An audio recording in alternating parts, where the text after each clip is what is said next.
ನಮಸ್ಕಾರ. ಇಲ್ಲಿಂದ ಸ್ಟಾರ್ಟ್ ಮಾಡೋಣ ಈಗ. ಆಯ್ತು, ಶುರು ಆಯ್ತಾ? 20 ವರ್ಷ ಬಹಳ ಇಂಟ್ರೆಸ್ಟ್. ಗಾಂಧಿನಗರದಲ್ಲಿ ಎಲ್ಲ ಒಂದು ಕಡೆ ಕೂತಿದ್ದೆ, ಒಂದು ಸಣ್ಣ ಕತೆ ಹೇಳ್ತಿದ್ದೆ. ಅನ್ನ ಹಾಕಿದ್ರು, ಬಟ್ ರೋಡ್ ಮೇಲೆ ಆಗ್ತಾ ಇತ್ತು. ಅದನ್ನು ತಿನ್ನಕ್ಕೂ ಆಗಲ್ಲ, ಬಿಡಕ್ಕೂ ಆಗಲ್ಲ.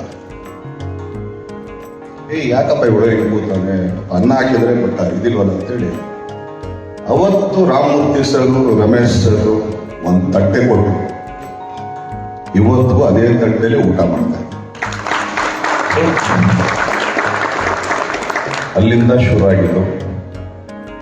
ನಾವೆಲ್ಲ ಮಾತಾಡ್ತೀವಿ, ಆದರೆ ಇವತ್ತು ನಮ್ಮ ಜೊತೆಗಿಲ್ಲ, ಆದ್ರೂ ನೆನೆಸ್ಕೊಳ್ಳೇಬೇಕು. ಡಾನ್ಸ್ ಹೇಳ್ತಾ ಇದ್ರು ಆ್ಯಕ್ಚುಲಿ. ಓಕೆ, ಎಲ್ಲ ಮಾರಿನ ಓಡಿಸ್ಕೋಬೇಕು ಅಂದರೆ ಮರಿ ಹೊಡಿಬೇಕು, ದಾಸ ಎಂಟ್ರಿ ಕೊಡ್ತಾನೆ ಅಂದರೆ ಎಣ್ಣ ಕೋಳಿ ಕೂಬೇಕು ಅಂತ ಅವತ್ತು PN ಸತ್ಯ ಅವರು ಒಂದು ಕೋಳಿ ಕೂಗಿ ದೃಷ್ಟಿ ತೆಗೆದು ಬಿಟ್ಟರು. ಅವತ್ತು ಬಿಟ್ಟಿದ್ದು ಒಂದು ಎತ್ತು ಇವತ್ತವರೆಗೂ ಗಣದ ಸುತ್ತಾನೇ ಇದೆ. ಇನ್ನೂ ಒಂದಷ್ಟು ಹೋದವರು ಸುತ್ತಷ್ಟು ಶಕ್ತಿ PN ಸತ್ಯ ಅವ್ರು ಅವತ್ತೇ ಬೆನ್ನು ತಟ್ಟು ಕೊಟ್ಬಿಟ್ರು. ಸೊ ಅಲ್ಲಿಂದ ಸ್ಟಾರ್ಟ್ ಆಗಿದ್ದು. ಆಮೇಲೆ ತುಂಬ ಹೂವು ಹೂವುಗಳು ಅದು ಇದು ಏನೇನೋ ಇದೆ. ಎಲ್ಲರೂ ಇದ್ದೀರಾ. ಇದು ಯಾರು ಇನ್ನೇನು ಹೇಳ್ಕೊಂಡ್ರು ಕೂಡ want to keep a full stop. Actually Darshan ನಾನು ಸಜೆಸ್ಟ್ ಮಾಡಿದೆ, ದರ್ಶನ್ ಇದನ್ನ ಹೇಳಿದೆ ಅದನ್ನ ಹೇಳಿದೆ ಅಂತಾರ, ಖಂಡಿತ ಇಲ್ಲ. ಅಣಜಿ ಫೋನ್ ಮಾಡ್ದೆ ಮಧ್ಯಾಹ್ನ, ಮಜಾ ಬ್ರೇಕ್ ಟೈಮಲ್ಲಿ ಹೀಗೆ ಪ್ರಜ್ವಲ್ ಲಾಟ್ಗೆ ಹೋಗ್ಬಿಡು, 207 ರೂಮ್ ನಂಬರು, ಸತ್ಯ ಅವರು ಇರ್ತಾರೆ ಅಂತ. ಅಲ್ಲೋದೆ, ಸತ್ಯ ಅವ್ರು ಕೂತಿದ್ರು. ದರ್ಶನ್ ನಂದೇನು ಹೇಳೋಕ್ಕಾಗಲ್ಲ, ನೀವು ಸಾಯಂಕಾಲ ಒಂದ್ಸಲಿ ಬನ್ನಿ ಅಂತ. ಅವಾಗ ಸೀರಿಯಲ್ ಮಾಡ್ತಾ ಇದ್ದೆ ನಾನು. ಸರಿ ಸರ್ ಅಂದ್ಬಿಟ್ಟು ಸಾಯಂಕಾಲ ಮತ್ತೆ ಬಂದೆ.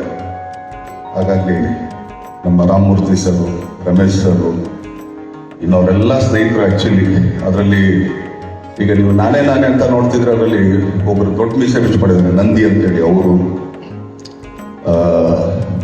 ಕೆಂದ ಅವರು, ಸುಮಾರು ನಮ್ಮ ಕಲ್ಲು ಮಾಮ, ನಮ್ಮ ಭೋಜನ, ಸುಮಾರು ಜನ ಎಲ್ಲ ಕೂತಿದ್ರು ಅವರು. ಯಾವಾಗ ಒಳಗಡೆ ಬಂದೆ ಸರ್, ನಾನು ತಗೋದು ಪಶ್ಚಿಮ ಸರ್ ಅದೇ ಅಣಜಿ ಹೇಳಿ ಎಲ್ಲ ಹಿಂಗೆ ನೋಡಿದ ತಕ್ಷಣ ಫಸ್ಟ್ ವ್ಯಕ್ತಿ ಇವನೇ ನಾವು ಹೀರೋ ಅಂತ ಹೇಳಿದ್ದು ಇಲ್ಲಿ ಕೂತಿದ್ರೆ ಮುಂದೆ ಇದೆ ರಮೇಶ್ ಅಂತ ಹೇಳಿ. ಅವ್ರು actually he is the one of the producer for Majestic. But ಅವ್ರ ತರ ಹಿಂದೆ ಯಾರಿಗೂ ಕಾಣಿಸೋಲ್ಲ, ಇವತ್ತವರೆಗೂ ಯಾರಿಗೂ ಗೊತ್ತಿಲ್ಲ. ಅಲ್ಲಿಂದ ಸ್ಟಾರ್ಟ್ ಆಗಿದ್ದು. ಈ ಮಾಹಿತಿ ನಿಮಗೆ ಇಷ್ಟವಾಗಿದ್ದರೆ ಲೈಕ್ ಮಾಡಿ, ಶೇರ್ ಮಾಡಿ, ಹಾಗೆ ನಮ್ಮ ಕೋಸ್ಟಲ್ ಕನ್ನಡ ಯೂಟ್ಯೂಬ್ ಚಾನಲ್ಗೆ ಸಬ್ಸ್ಕ್ರೈಬ್ ಮಾಡಿ. ನಮ್ಮ ಹೆಚ್ಚಿನ ಅಪ್ಡೇಟ್ಸ್ಗಳಿಗಾಗಿ ಕೋಸ್ಟಲ್ ನೆಟ್ವರ್ಕ್ ಇನ್ಸ್ಟಾಗ್ರಾಮ್ ಪೇಜ್ ಹಾಗೆ ಫೇಸ್ಬುಕ್ ಪೇಜ್ಗೆ ವಿಸಿಟ್ ಮಾಡಿ. ಧನ್ಯವಾದಗಳು.